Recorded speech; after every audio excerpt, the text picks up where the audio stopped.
Today at Audio City USA, we are diving into our crash course series because we're going to be talking about wheel and tire sizes. So if you've ever wanted to know what wheel and tire sizes are, stay tuned.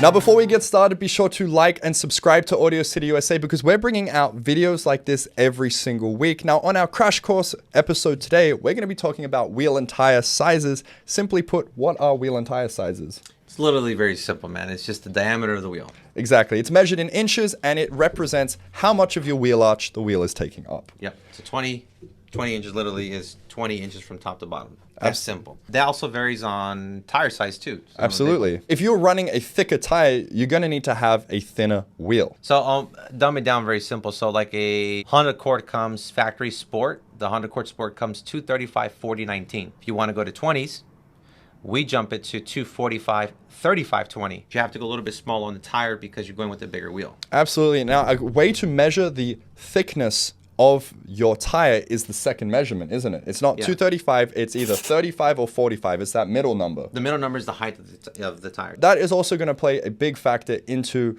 what your goals are for your vehicle. If you want comfort, you're probably going to want a thicker sidewall, as opposed to if you want style or maybe track performance, you're going to want a thinner sidewall and a bigger wheel. Yeah, so like a lot of the Mopar guys, what they do is they go with the front, they go with a bigger wheel, like a 20-inch in the front, and the back they go 18s with a nice chunky tire. I was just about to ask, why do people run a thicker tire in the back? It's more traction. Like the Mustangs, like some guys be running some completely different wheels, right? We've even done like a Velgen wheel in the front, 20 by 8.5 or 20 by 9. The rear, 18 by 11 or 18 by 10 weld with Mickey Thompson tires. And that's specific purpose to have more traction in the back. And this isn't limited to on-road use. Trucks have a very similar setup. You often see brodozers running really skinny tires to have huge wheels. And then you see those guys out in the mud and doing hill climb stuff with big fat tires and then tiny little off-road wheels. Yeah, and it's all for specific reasons, purpose built.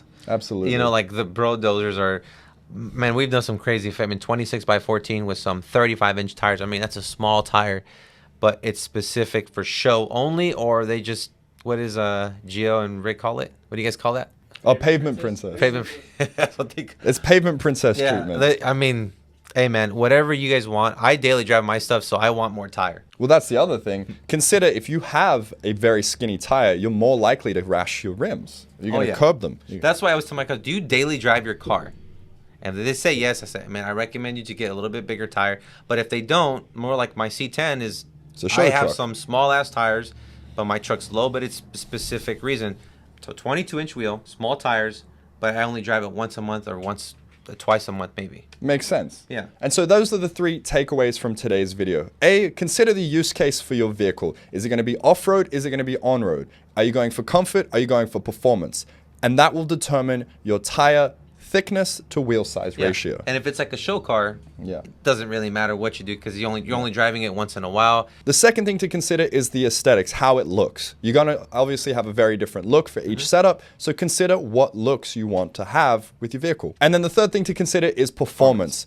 You're going to get a performance advantage with sticky Mickey Thompson tires, huge ones on the rear, but you're not going to do as well in the corners because it's a bit boaty. Where if you have a skinnier sidewall but a high performance wheel, you're going to get better track performance overall, within the corners. So consider the performance use case of your vehicle. Those are the three takeaways for wheel and tire size. And if you have more questions about it, feel free to reach out to us at AudioCityUSA.com or call the number in the description and we can help you out with our trained professionals. Yeah, for sure. We got you. If you need some information on specific details, just give us a call. Yeah, and if you guys enjoyed today's video, be sure to like and subscribe and stay tuned to the next one. My name's Andy. My name's Anthony. And we'll see you guys in the next video.